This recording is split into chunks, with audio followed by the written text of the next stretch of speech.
So what's up? Just hunting season mayhem. It's like I love it, like this is what I plan all year for, but it's just like so busy. Like I feel like I don't have like time to take a breath since basically our California trip. Since I left for your California trip. Yeah, no, like I said before, I could totally tell just by like your communication that like your bandwidth is like maxed out. Yeah. I'm sorry about that. No, don't apologize. I like totally expected like what it was that you were just like processing deer, going out every weekend, working, just living your life. Yeah, exactly.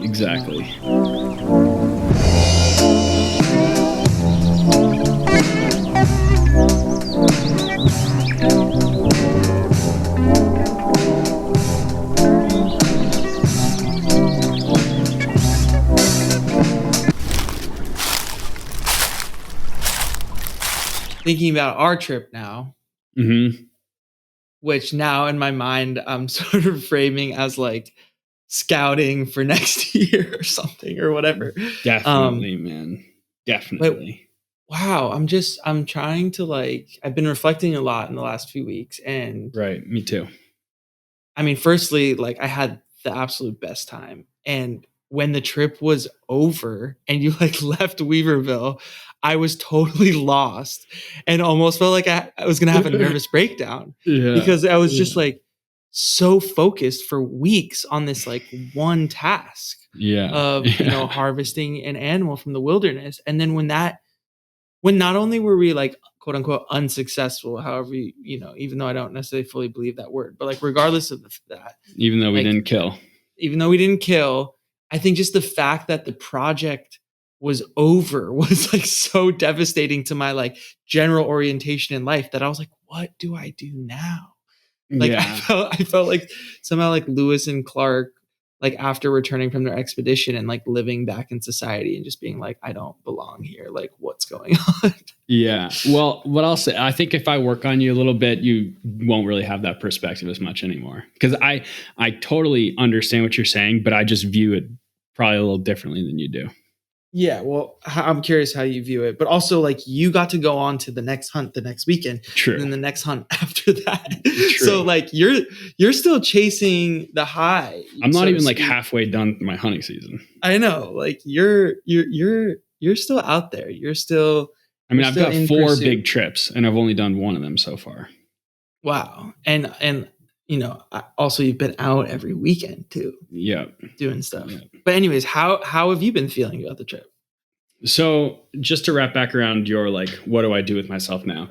Like I get that feeling a little bit at the end of hunting season, like when it's over, around Christmas time. But even then I don't really feel it in the way that you do, because from my perspective, like I'm a hunter, hunting is what I do. And it's a 365 day a year pursuit. Like, sure. Honestly, like talk to anyone who knows me, and like, I'm always doing something for hunting. Like there's not really like a time when the season ends. It's just, you always are entering a different phase of the hunting lifestyle, if you will. Cause hunting season ends and I'm immediately in application mode. And applications are like, I probably spend more time doing applications and researching applications than I do even hunting. Wow. Like it is like the Super Bowl when January and February roll around. And that's when you apply in those months. Yeah, that's when you start the process. I mean, every state has a different deadline, but Wyoming is typically January or February for elk.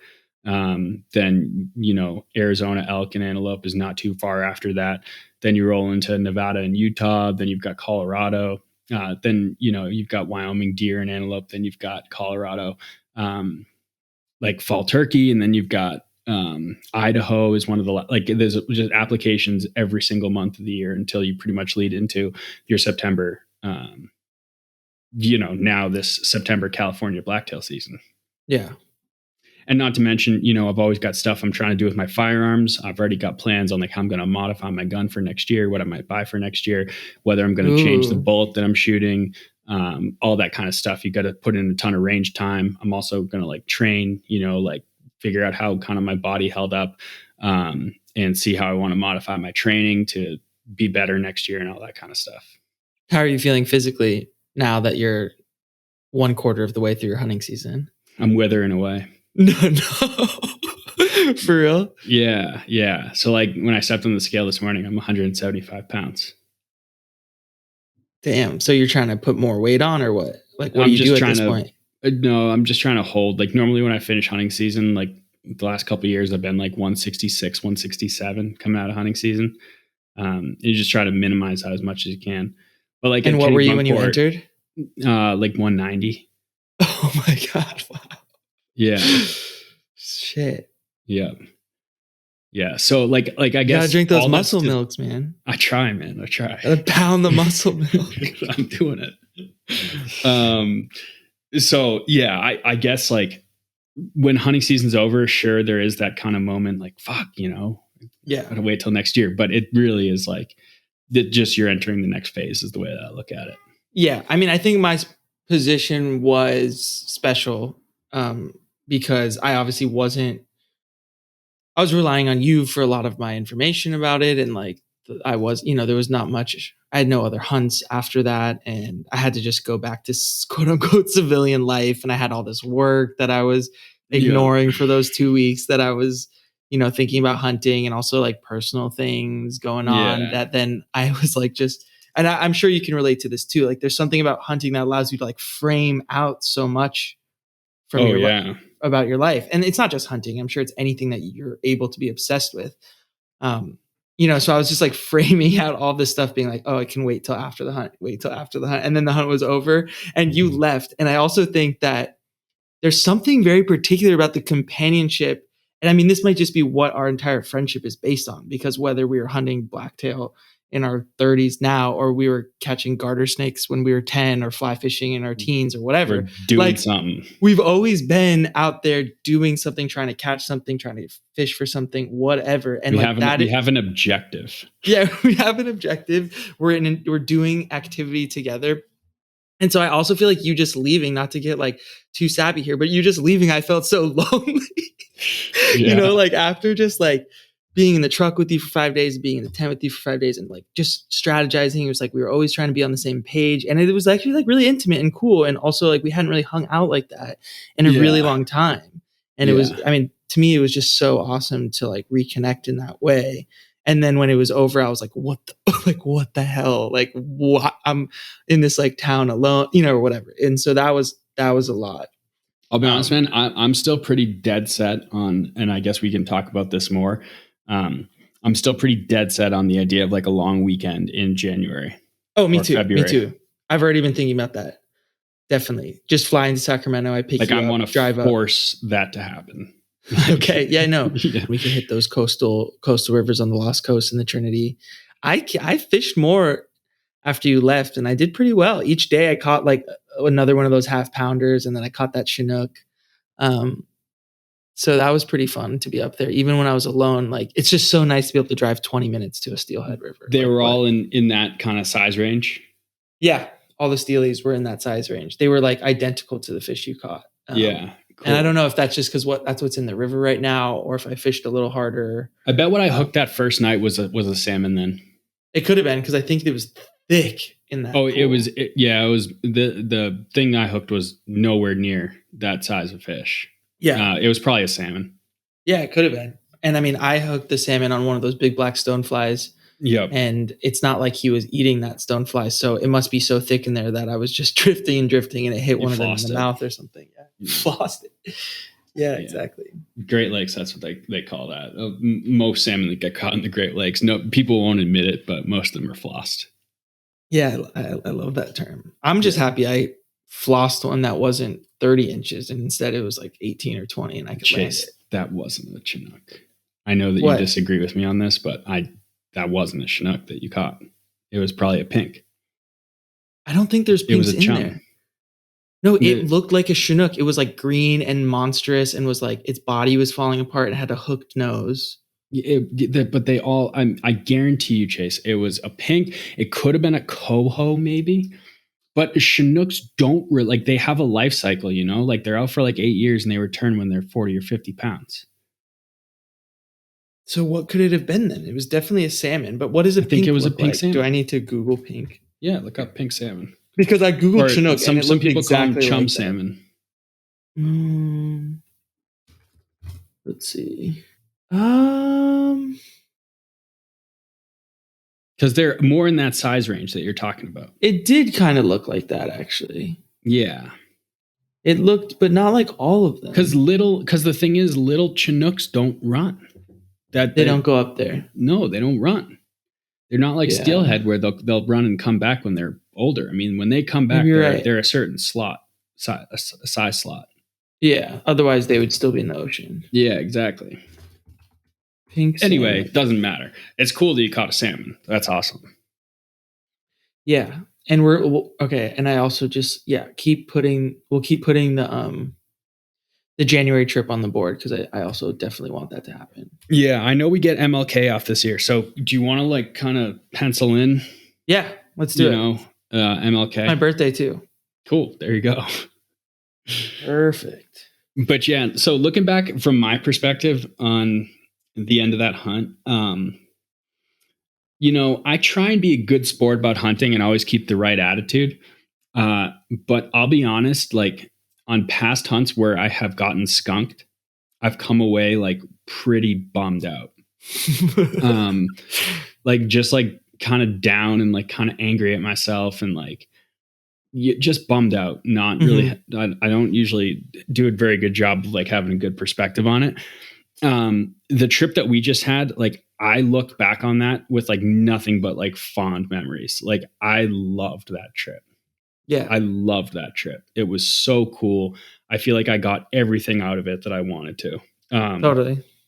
Except a dead deer, but like honestly, and it's out of character for me. But like I genuinely like am not that bothered by the fact that we didn't get a deer. I don't feel like it detracted from the experience. It would have been cool if we did, but like I have other hunts that I look back on, and when I look back on them, like I have like a tinge of just like bad, just bad, like I just like don't. But what is the bad? What is the bad?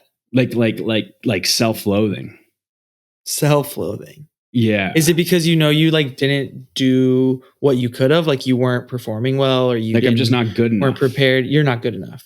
Yeah. Or just like why did I like you know what it is too, like opportunity cost, because like my vacation days are so precious to me, and the hunts I select, I spend so much time selecting those hunts, that it's like, God, like I sacrificed so many other opportunities in order to go on that hunt, and it didn't, and not another one. Yeah, exactly. So like I start to like really be like self-critical of like my decision-making process, like how could I spend as much time as I do on this and pick such a shitty hunt? And then not execute on it. So like, totally. And I just don't feel any of that about our hunt. Like I just had such a great time on that hunt. Yeah. I mean, it definitely helped that like we got to hang out and just like had a fun time, like geeking at the truck and just like listening to music and like catching up and everything like that.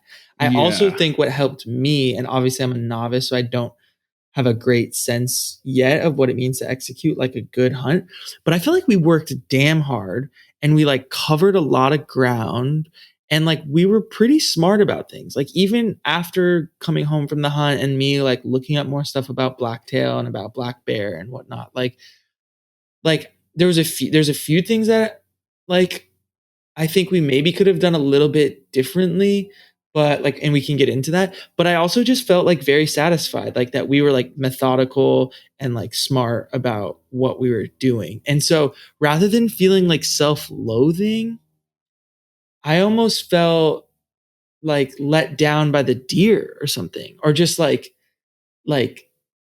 So am I right in what you're saying here is that some of the stuff that you've read confirms some of the strategies that we implemented, in the sense that you're reading that we were kind of doing things right and it just didn't work out? Yeah, pretty much. I mean, there's a few things. One, there's a few things that I think maybe we could have done differently. So for instance, like on the last morning when we were like up in near that swampy place and like in the middle of that burn area. Yeah. Though I think that was like interesting cleared habitat. What seems to be the case from what I've read is that like you really need to be on the edge of the forest and the Mm, clear, not mm, like in the middle of a big clear. Because yeah. especially when there's like a full moon, which we were hunting on, like they're really not moving that far from their beds and their grazing. No, no. And it could be even just a matter of a few feet. And also, like, I feel like we maybe could have done a little bit better of a job of trying to get into the wooded areas rather than just like scanning these like big clear hillsides, like even during the middle of the day or in the evening, like really trying to look into the forest more and get them Mm, like coming out. mm. And like spot and stalking definitely seems to be still the way to go, especially because we were like on those burns. But I also like was reading more about this strategy. I can't remember exactly what it was called, but the idea is like just like quiet walking through the forest, Yeah, still like hunting. still hunting. We talked And like about that. Yeah. yeah, like and like finding a deer path and just like very quietly and slowly like moving down it. Like, traveling 100 yards in like an hour or something. Yep. Um and I think that could have been an interesting strategy, especially since like there was so many forested areas around there. And it seemed like, I mean, at least during the day, the deer were bedded down in those zones. So it could have been Oh, interesting to yeah. like They were in mix the up thick cover. in the thick cover. So it could have been interesting to like mix up the strategies a little bit, I was thinking. Yeah. Um, but like that said, personally, I feel like I was not the best glasser. Like you saw all the deer that we saw. I don't think I picked up a single deer. And I think by the end, I was more um, dialed into like just like really working the glass. No, And it's a skill like that you practice. No question. yeah, It's a skill you practice. Just but it's like also an ice skating. attitude. It's an attitude. Like you really have to like submit to the glass and like get in it, I love like that. I love that. Yeah. No, I Like, I feel totally like know I what was you mean. resisting the window and the hood that Yeah. was the glass because I don't know, I was just it's exhausting to look Yeah. through binoculars for hours and hours on time at a time. Yeah, for sure. Like something I definitely noticed, like it's kind of like meditation. I want to compare it to. Like, you know how like if you start to try to meditate and you're not like practiced at it, like it Yeah. is hard. Like your Hell yeah. back hurts and your legs hurt and you're uncomfortable and you kind of have this feeling of like anxiety because you're not doing it Totally. right, but then as you practice more, you can kind of just get into the groove of it and it starts to get Such a good easier and metaphor. easier, and time goes by. And I remember when I first started glassing, like I would glass for like 5 minutes and my back hurt and like my butt hurt. And I Mhm. just like never could get like settled or comfortable. Yeah.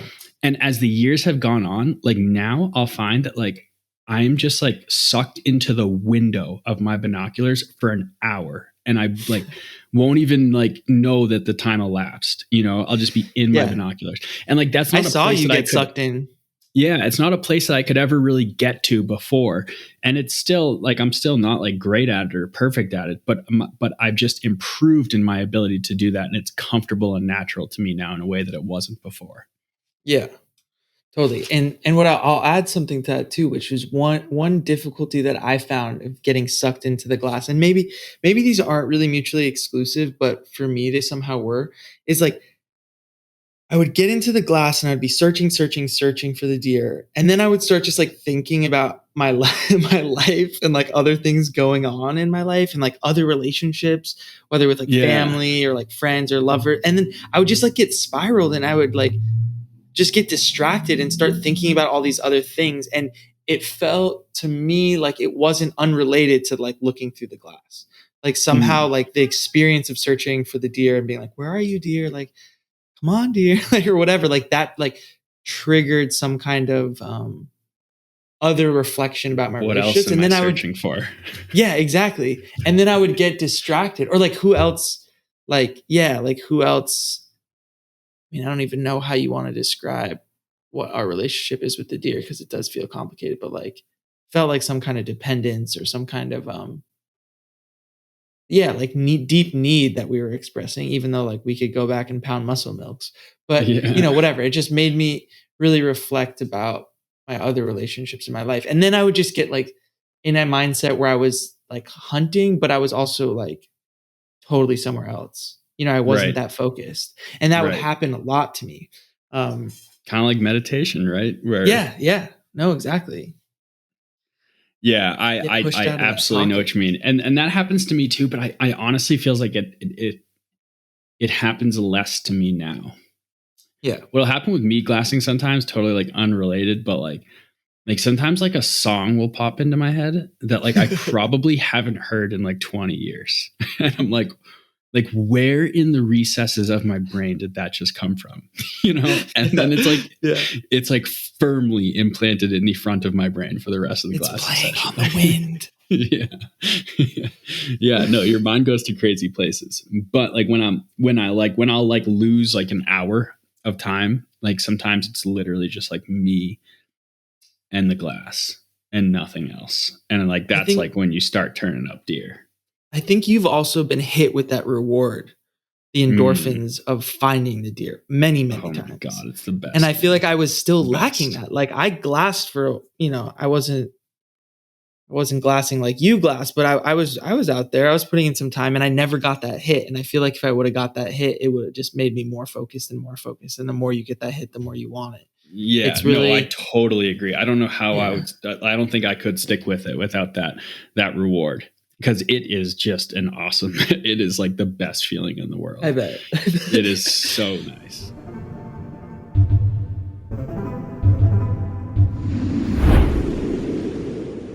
Okay, so have you reflected more about our strategy or, what we were doing for either the blacktail or the bear, which I always felt like we were going after the blacktail and the bear would have been a happy accident. Um, but yeah, I'm just curious what you think, how So we did. I'm more confused about the bear. Yeah. Um, I'm genuinely confused. As far as the deer, I agree that we probably should have stuck to tighter cover. Um, and like you say that like we should have been like looking into the cover, like, and that's kind of what I was doing. Hmm. Yeah. Maybe like Especially you on were that one looking at the hillside near our open camp. areas, but like Yeah. I was trying to like look through the trees, like Hmm. focus like a couple, like 10, 20, 30 feet back into the timber. And but that's for all species. But having said that, I could have emphasized that even more, right? And when you do that, though, you're there's a sacrifice there, which is that you might have to look at a little bit. You might not be able to look at as much country, but the country you're looking at is higher percentage of holding deer.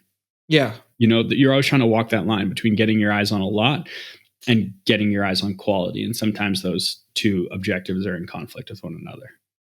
For sure. Whereas if we erred more on the side of, okay, we might only be able to see a couple hundred yards here instead of, mile in every direction, we might have had a higher probability of getting something done. I see that. The other thing I would say about it is just like I'm not as confused about the blacktail, just because like I do know from like my reading and my understanding of the animal that like a lot of people say that it is the hardest animal to hunt in North America. They call them ghosts. Yeah, it's a widely held belief. They're just extremely nocturnal deer, right? Mm, Like they just your window to catch them is so tight on those low light hours in the beginning and mm. the end of the day. And we were Um, hunting during a full moon to boot. exactly, which makes it even worse. So like Yeah. it is totally possible that like and obviously I saw a bunch of does, but for all species, does are gonna their feeding windows are going to be a lot larger than it is for bucks, and they're just easier to see. They're willing to take more risk because their caloric needs are so much higher. Yeah. Yeah. Yeah. No, I remember you So like explaining I that. think part of the challenge that we face, like it isn't really even an indictment against us. Like sure, like if we did everything right, we probably would have ended up with a dead deer. I missed a clear opportunity where if I just been more prepared, I would have had a dead deer. Hmm. But part of what we faced is just that we're really hunting a difficult animal. It's just a Yeah. challenging endeavor that we took on.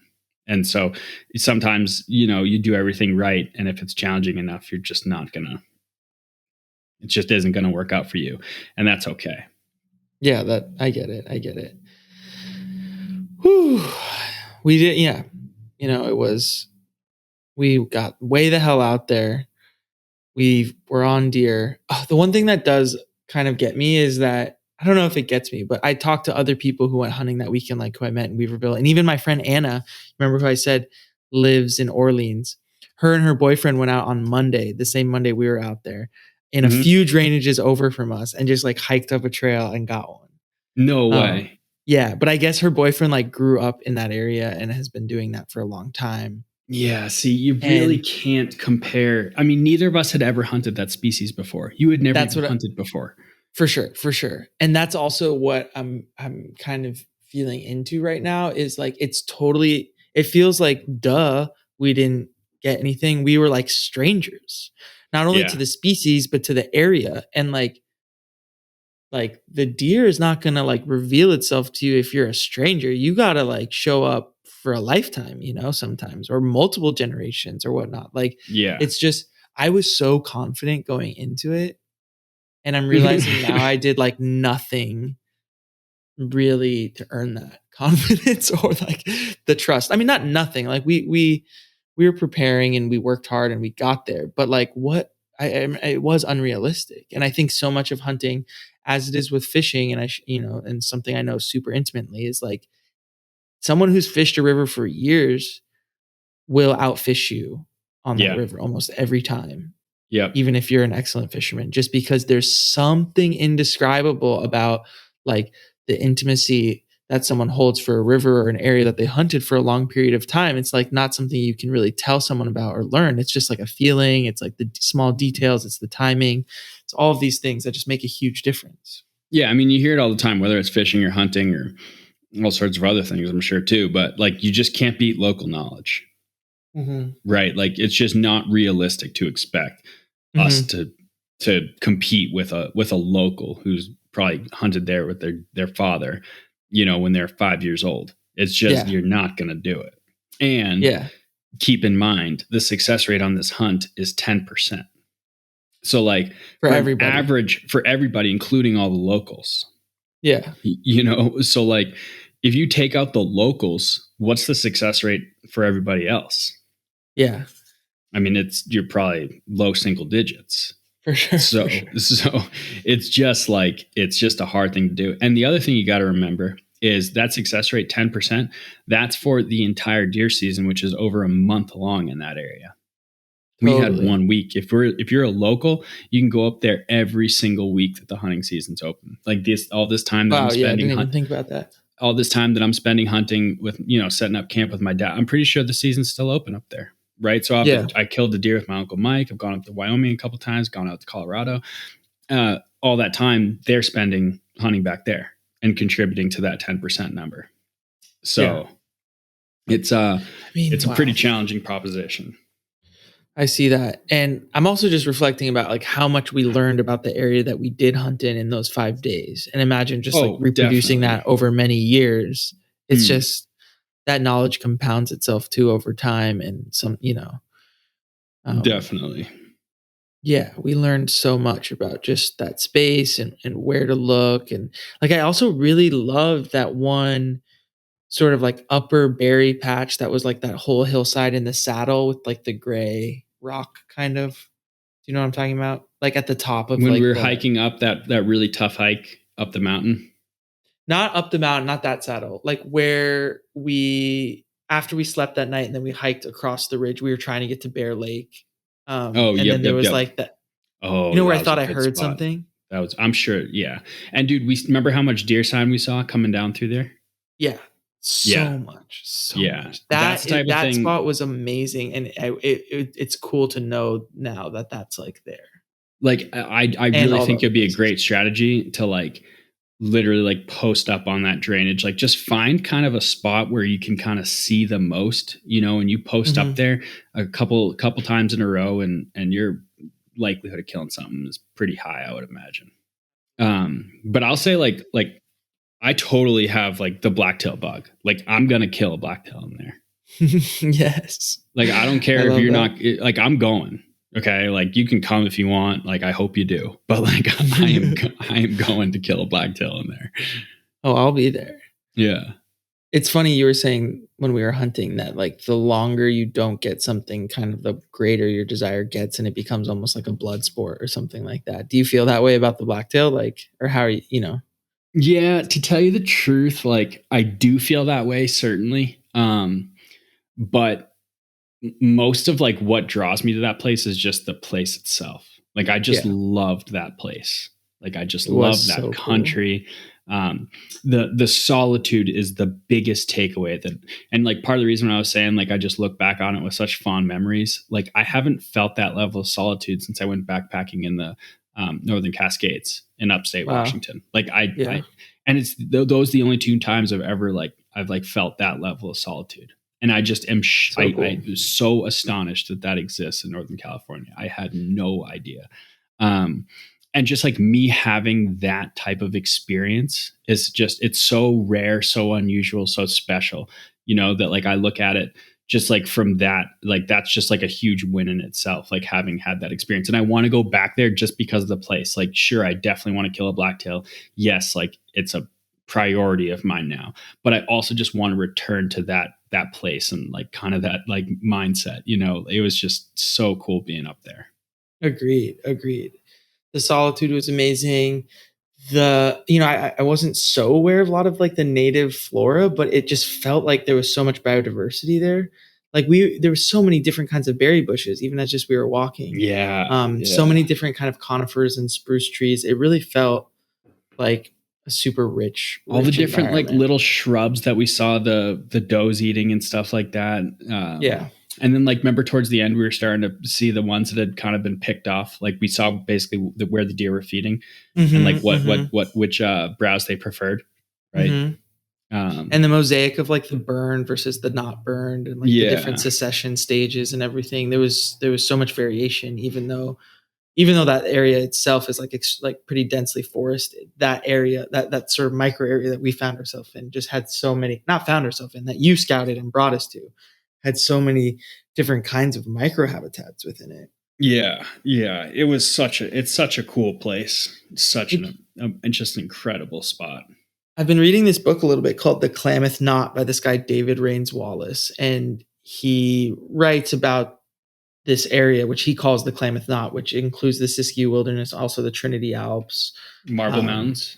and the Marble Mountains, and maybe like one other area, I think a little bit south, kind of near the Eel River.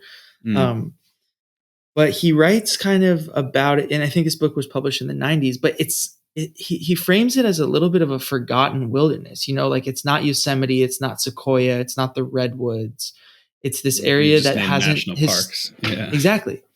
It's not an area that has historically gotten a lot of attention, and it had no kind of like John Muir who was like singing its praises or whatnot, and it's like hard to get to.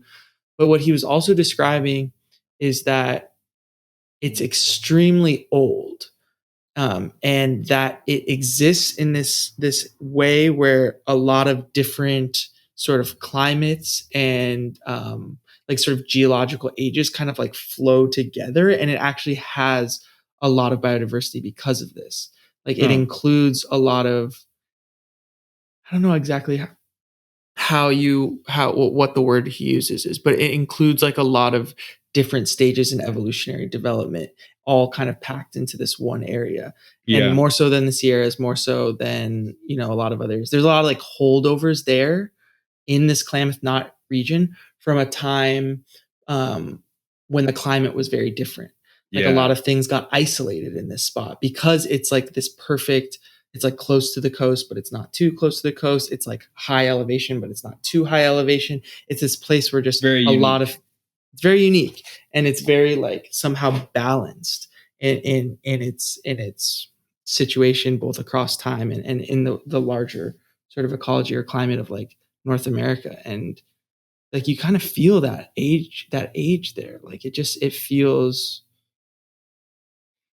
I don't know, it feels. It had like a magic about it. Like you just get a feeling there that I don't get when I go to different places in Colorado. When I go to Yeah, different places in Colorado, it's kind of like, okay, this is my hunting spot.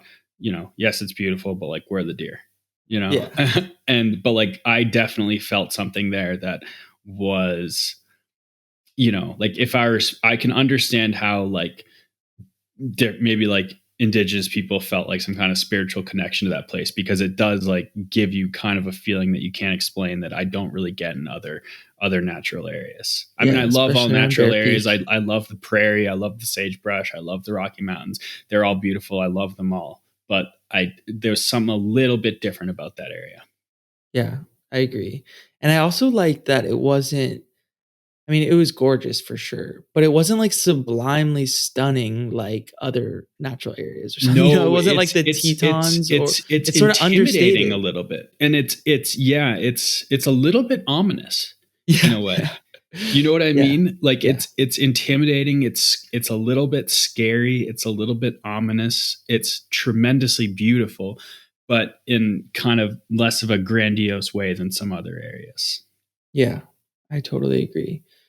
I wanted to circle back to something that you were saying when we were hunting, and I wonder if you've thought any more about this or if you did any research. Maybe this could be a future episode, but you were saying that like why isn't there more elk in that area, or why isn't there more game in that area generally? Mm, Have you thought any more about that, or do you think? I mean, because it is like it's not untouched wilderness, obviously, but it's a pretty large swath of wilderness, and it seemed to that from your perspective that it might be underperforming as far as big game is concerned. Might be yeah. overperforming in terms of plants or conifers or whatnot. But have you thought any more about that? Yeah, I'd say that's more of an off-season topic that I need to dig. I'm just so busy right now. I Yeah, of don't have the course. time to do that stuff. Um, but I've thought a little bit about it. I still would say that probably predator management in California is nowhere near what it is in some other states.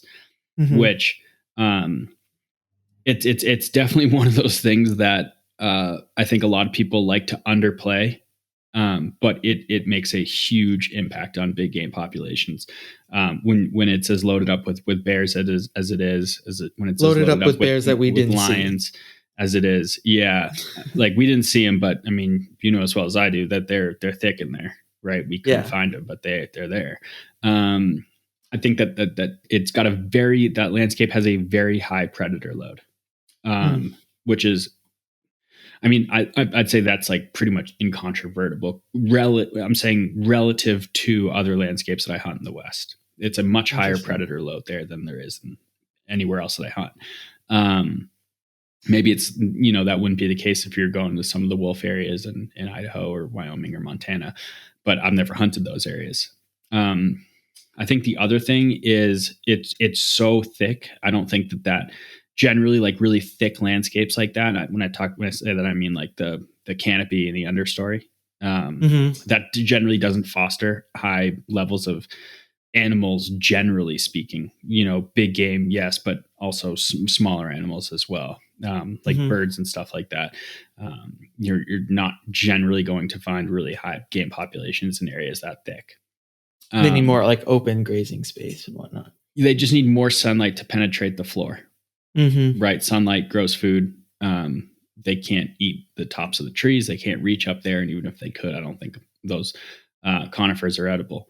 I mean, that's Um, it. I feel like that to me is the most convincing reason why there's not more elk or more deer or more big mule deer in there or whatnot like that. In order to be a big game animal in that area and survive, you have to sort of be a specialized forest deer who finds no, these you're openings to graze in. completely dependent on burns, Yeah. and Which, we know we've talked about fire suppression, right? yeah. Now, I think that might be catching up. A lot of these areas have burned in the last couple of years, right? So Hmm. maybe that'll start to turn the tide, maybe returning to a little bit more of a natural fire successional habitat or whatever. Um, so maybe that will turn the tide for the area, the increase in fires we've had the last couple of years. But the other thing that like historically would have probably bolstered big game populations in those areas was logging. And we know that while there is still some logging up there, it's probably nowhere near the scale that it was in the 30s, 40s, 50s, and 60s. I really want to do a future episode about like logging practices, how they're related to hunting, and just I'd be interested to learn more about logging in general because it seems like an obvious enemy of the environmental movement, and like obviously old growth forests or something Yeah, that I I mean, would I would want to disagree with protect. that so wholeheartedly, but I No, agree that no, the of course. perception of that is correct. Oh, The I was just perception throwing out is a there. discourse there. I'm not putting Yeah. forth my value, and I know you probably think differently, but I mean, I know even from just reading a little bit um, about blacktail hunting strategies, a lot of it was about finding areas that have been logged recently and whatnot. Oh yeah. And I think even now as we're learning more about forestry and whatnot, as we always will be and always have been, that more sustainable logging practices are coming into focus. And I'd just be curious to think more about the past, present, and future of like how sustainable logging might be related to hunting. But Yeah, it will that's a great topic and one that I actually need to become more educated on. for I sure. totally agree. I'd kind of like to make that a topic just because it would force me to Yeah. do a little bit more reading and become more educated. All I know is that, generally speaking, like if you're not going to have fire, you, at least from a hunter's perspective, you want logging. And if you're looking for a place to hunt, that a logged area is going to be the grocery store. Mhm. That's where they're going to go and get their food. The grocery store. Yeah. It was also just so marvelous to experience a type of being where you can't just get what you want all the time. I know that sounds maybe like privileged, and obviously we're like the most privileged people in the history of humanity, but like what like it was just actually amazing to be like, I want this thing and I can't get it, and I have to like somehow either work hard for it or like align myself with it in a way that Yeah. You couldn't allows me even to buy get it. it. What No, can't you buy? couldn't. What can't you buy today? Literally, you couldn't order it on Amazon. Could I Yeah. Instacart that buck to me, like, please? And just it's really a special and archaic and for modern human, like a very novel way of existing in the world generally, but also like in wilderness. And Yeah. I really Doesn't care about your appreciated that feelings. experience. Like you've got to earn it. There's no The, other way to acquire it. no, it doesn't care about your feelings, but it was very emotional for me too. I felt like feelings were a big part of it, which I wasn't necessarily expecting, and that was really cool. Yeah. Yeah. But the deer don't care. No, the deer, well, they don't appear to care yet. But speaking of feelings, are you in your feelings now about being a California hunter or what? Like, how did California surprise you? I know at one point on the hunt you were like, California is the best kept secret. Like Yeah. it's been so dragged as a spot for hunting that everyone's ignored it, but actually it's like maybe a really great place to hunt or whatnot. Like you gave hundreds of dollars to the California Department of Fish and Game. Are you salty about that, especially now that you didn't get anything, or how do you feel? No. My California stock went up in my book on this trip. Wow, put that in the Yeah. record Yeah. books. Yeah. Its stock went up. I think what I said to you, and it California hunting might be so bad that it's actually becoming good, Yeah. because it's just from a Colorado hunter's perspective, the West is just getting so slammed with hunters coming from all over the country to hunt the West. And there are just like, you know, tens of pickup trucks at every trailhead during hunting season. You're gonna every trail that you hike, you're gonna run into 20 or 30 other hunters. Every hillside that you glass is gonna have a couple red, vests on it. It's just packed full of hunters. But I really did feel like we found this really special cut that like was our own little hunting ground. But then we went to And Clear Creek. That's like a major access point. That's like the access point to the Siskiyou Wilderness. didn't see And a there single was no soul. one else there. Hunter, non-hunter, No. nothing. It just is so unusual for me and what I've become used to experience something like that. Yeah, totally. And like I said, like I saw does on most of. It's not as if there were no deer in there. There were Yeah. deer in there. Oh no, yeah. I mean, we saw a gut pile. My friend got a deer a few drainages over. Like they're there. They're there, and like we're all the hunters. It just is like so. And like I don't even mind seeing all those hunters in Colorado, because it's like you kind of know what you're getting into, and you just, okay, this is what it is. Great, let's go Yeah, it's kill an just elk. different. I talk to other hunters. Hey, how you guys doing? You see anything? You meet a lot of great people out there. Like it's not as even like I don't like seeing other hunters, but you just become used to it and take it in stride. Whereas like going out there and just seeing no other hunters, it's just like, what the fuck is going on? Like, how is this possible? It was eerie a little bit. Yeah. Yeah. And just like one of the things that's cool is like in Colorado, when you're hunting these pressured areas, like you're not really hunting elk or deer. You're almost like hunting other humans. Like your entire frame of mind for hunting in Colorado is like thinking about what humans are going to do. Where are the other hunters going to be? How do I go to a place where other people aren't going to be?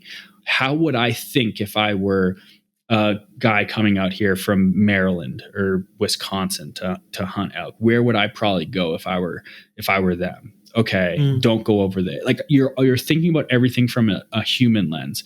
Whereas when you're in California, you get to think of everything from a deer lens because the humans aren't a factor. You know what I mean? Like it's like kind of like refreshing just to think of it from a deer lens.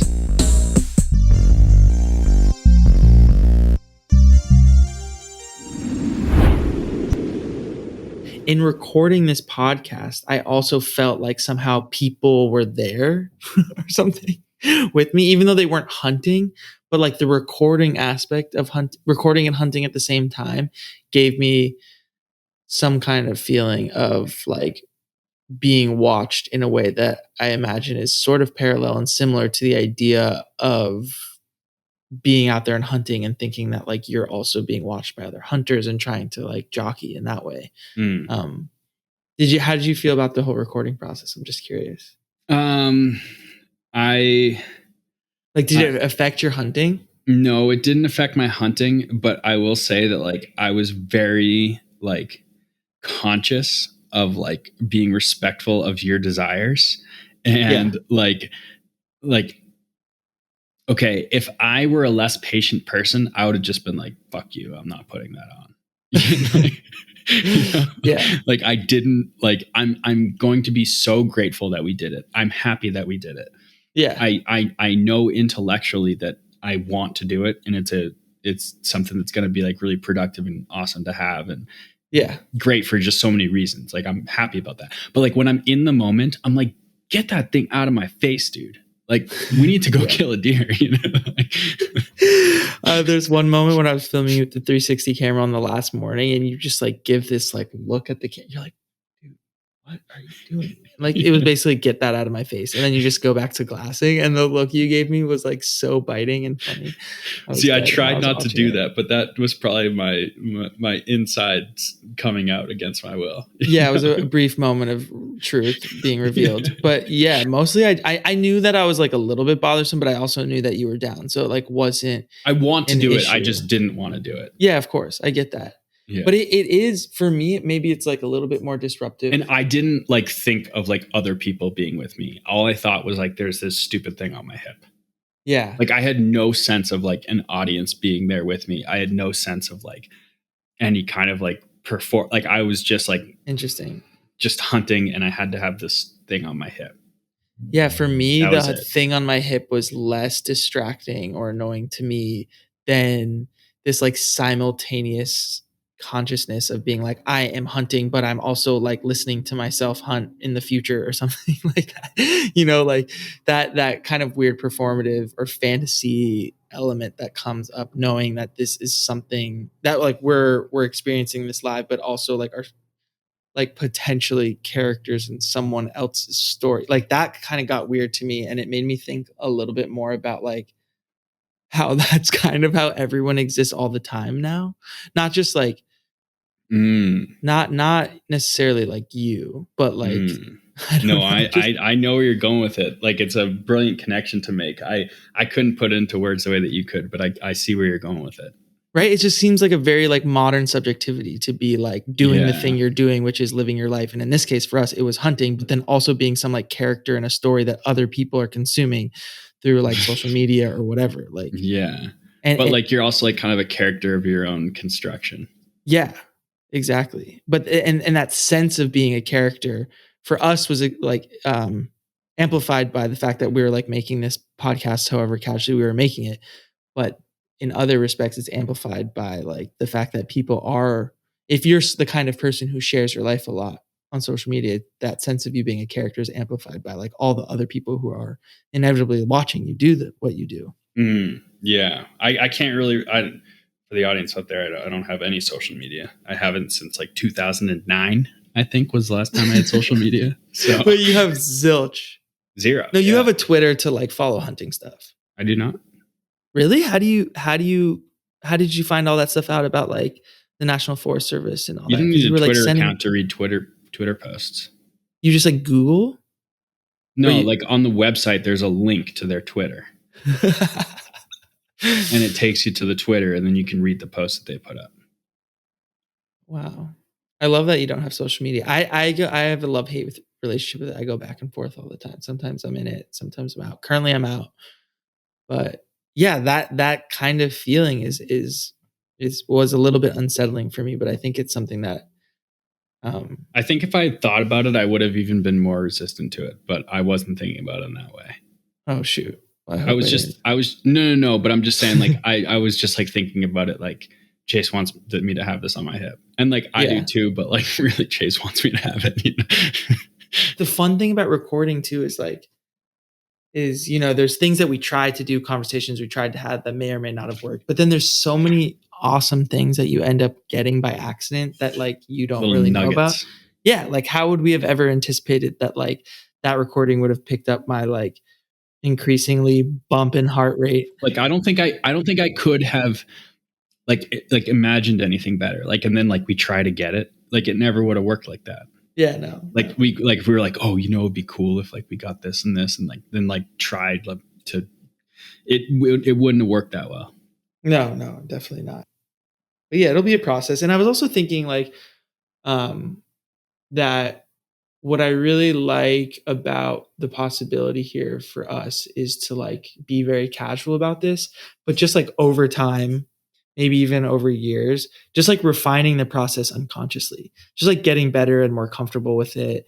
No doubt. And just like eventually it's just like any skill or whatever. Like when you're good at something, you're not thinking about it. And I feel like in this instance, both with regards to hunting, but also with regards to recording, it was like very much something I was thinking about a lot, like what to do, how to do that. It wasn't very intuitive yet, or it wasn't very like unconscious. But once you learn something really well, then your ability to do it moves from like your conscious mind to your unconscious mind. And I think that's when brilliant things happen.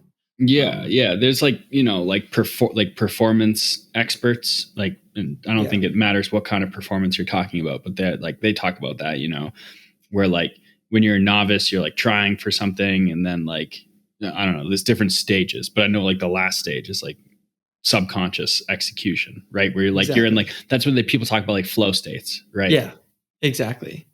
So I'm excited just to keep doing this and like not be too precious about what we're doing now, in the hopes that like the more we do it, the better we'll get, Yeah, for sure.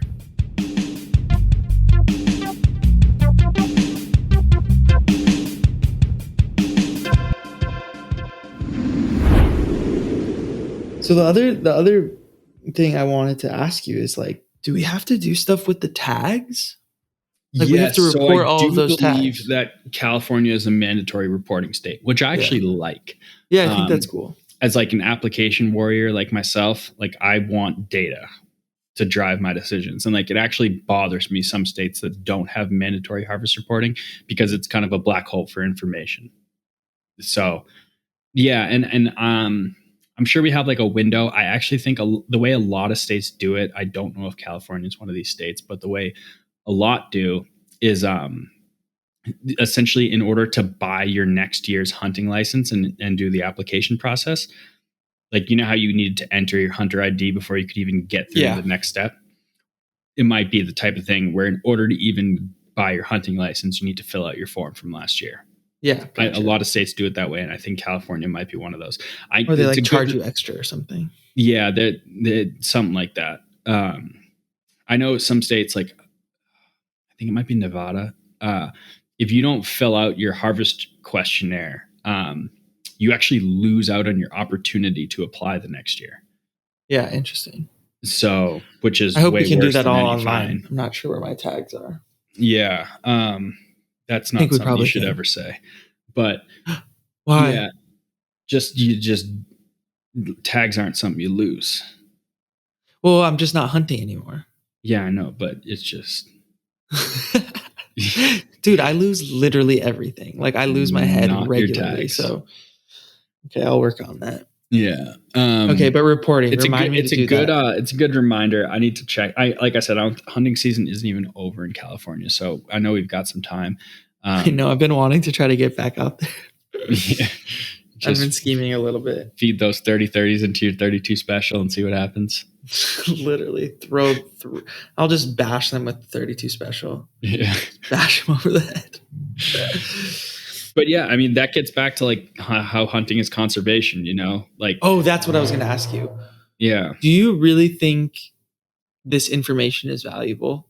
Like, okay, so we're going to submit our tags as we didn't harvest a deer. Yeah. What the hell is that you could be used for? Like, why is that even useful information?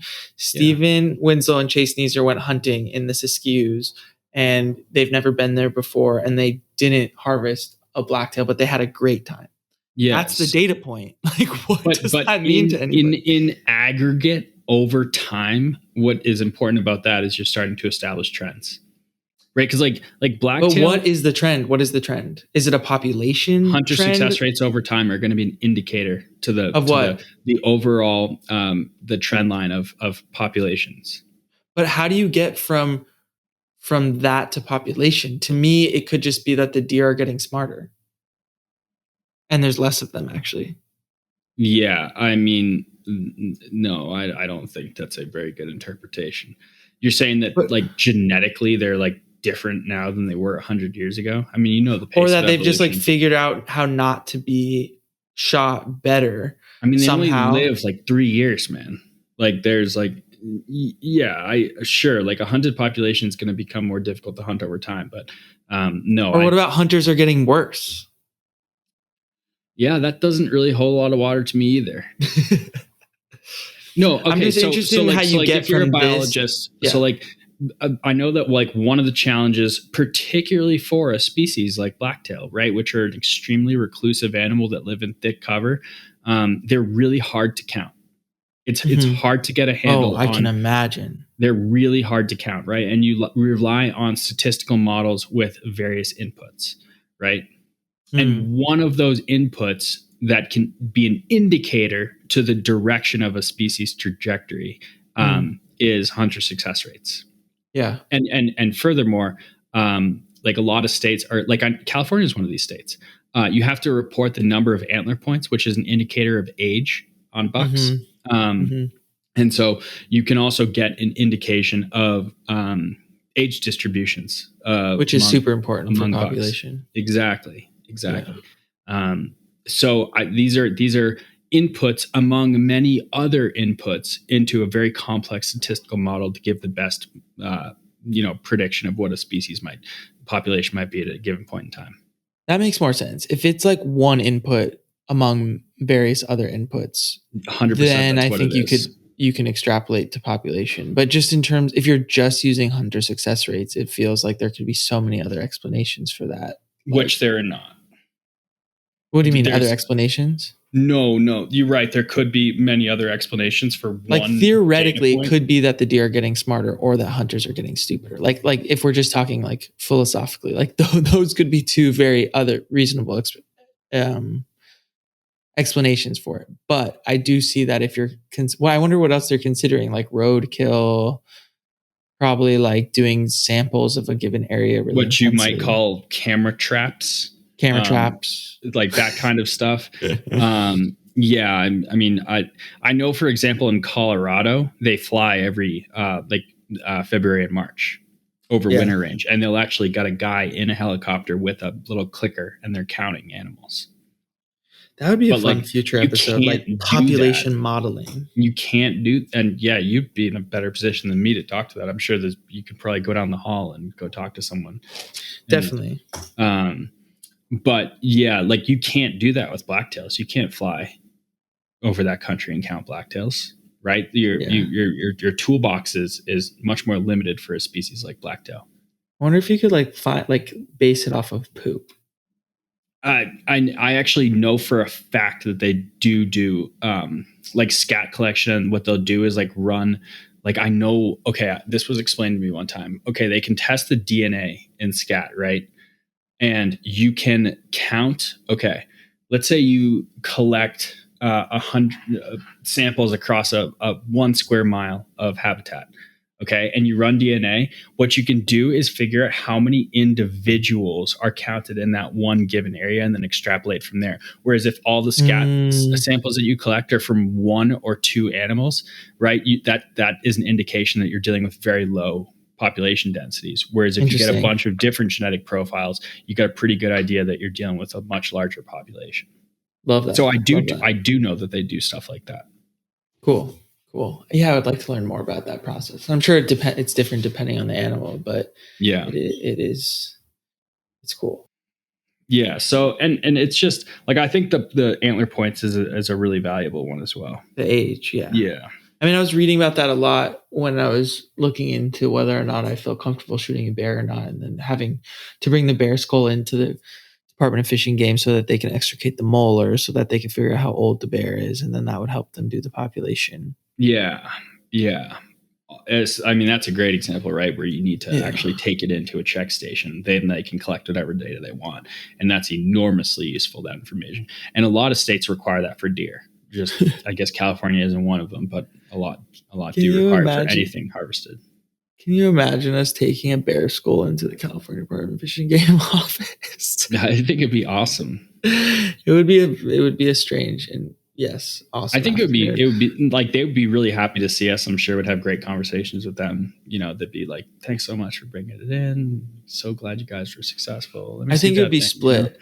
I feel like there'd be some people there who'd be like, "Hey, what's up?" And no, there'd be some people who'd be like bitchy about it. no, I don't think so. I doubt it. I I have to do. say that after being out there for so long and not seeing a bear, I feel happy that I didn't shoot one because I need to learn more. We both need to learn more about bears yeah, because I'm a little bit perplexed. I mean, just with the amount of bear sign that we saw, like so how did we much. not turn up a bear? And like I all the think research that we've done, we know that that place is loaded with bears.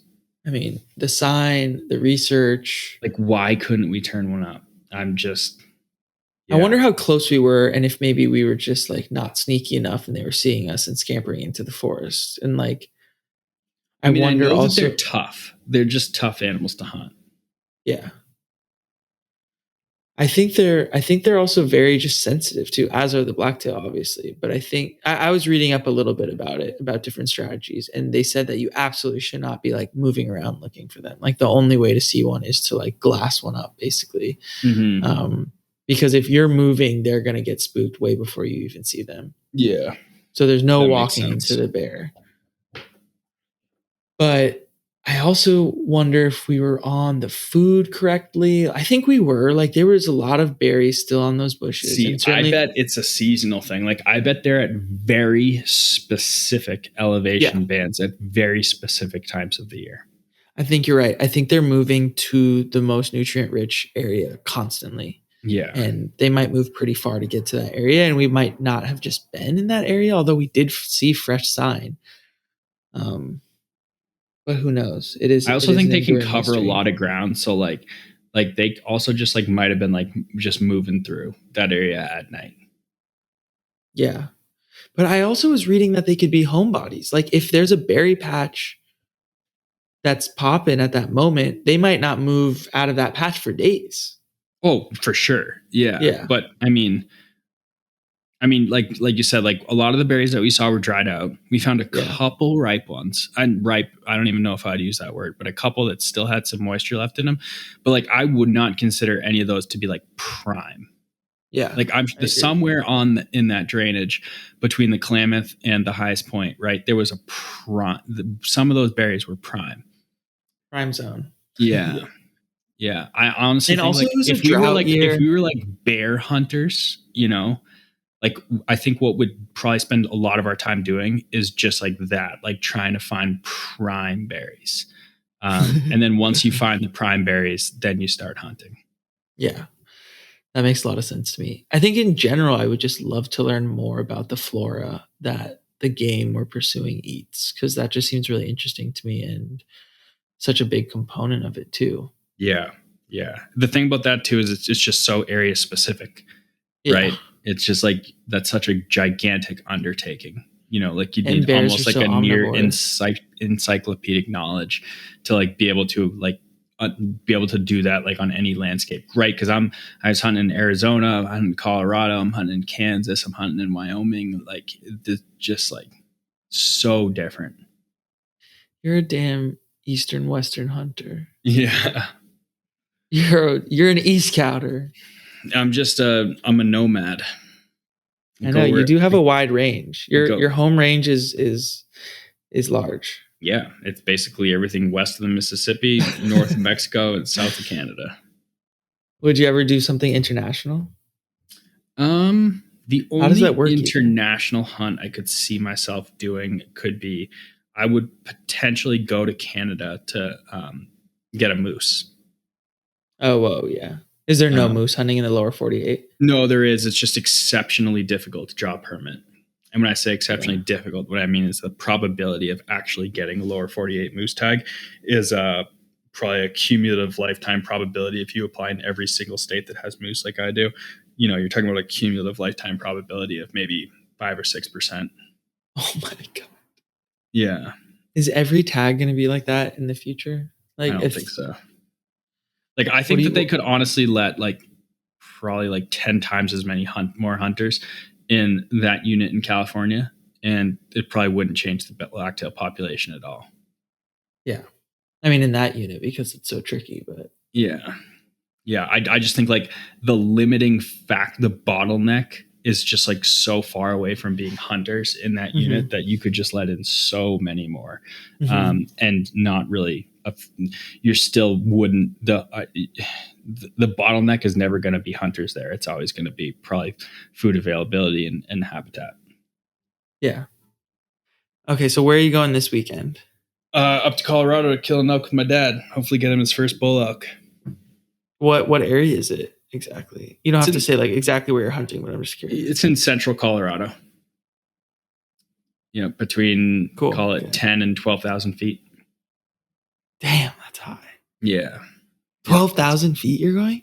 yeah. The upper portions, that's about the top that we would ever hunt. But yeah, up that high. So they're up there right now, and then once it starts snowing, they're gonna come down. Yeah, I mean the mule deer will come down real quick once it starts snowing. But the elk can. They're pretty hardy. They can stay up there for a while because there's generally more honey pressure. The lower you go, they just get more vulnerable down there, and so they'll hang out in the high country for as long as they can possibly stand it. Yeah, makes sense. I would do the same if it was about being cold or getting shot. Yeah, but they don't get or cold. getting eaten. I mean, like it's not a question of cold. It's about their food getting buried under snow. Oh, gotcha. What's it like hunting with your dad?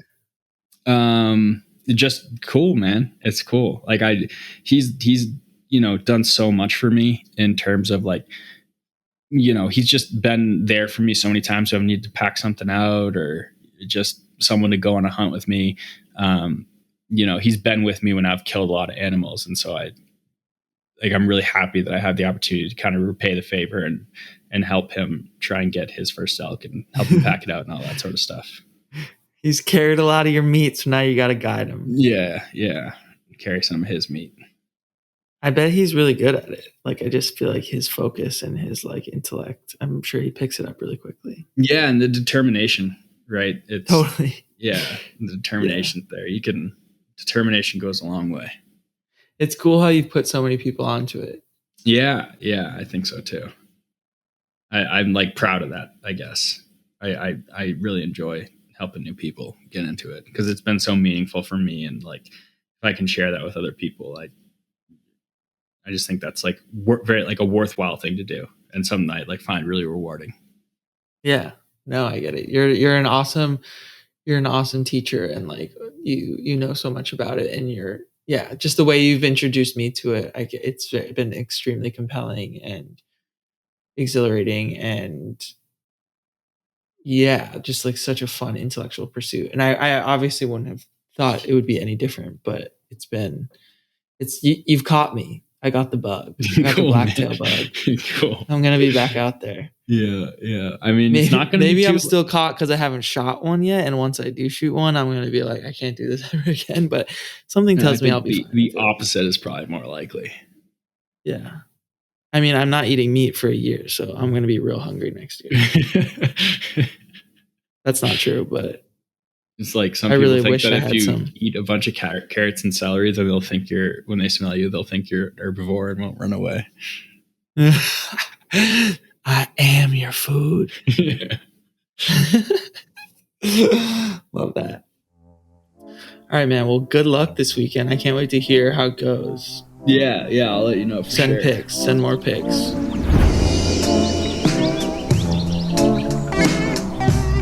Yeah, I wonder like what hunters like are like. Are they shady? Like, what? I feel like a fly fisherman would never steal something from another fly fisherman, and I'm sure hunters are pretty similar. I might be like inclined to like want to hold them on some kind of pedestal, but I really do believe that any group is just a group, and you've got probably the same distribution of assholes in it as everywhere else. Amen. Amen to that. Okay, I'm gonna stop recording.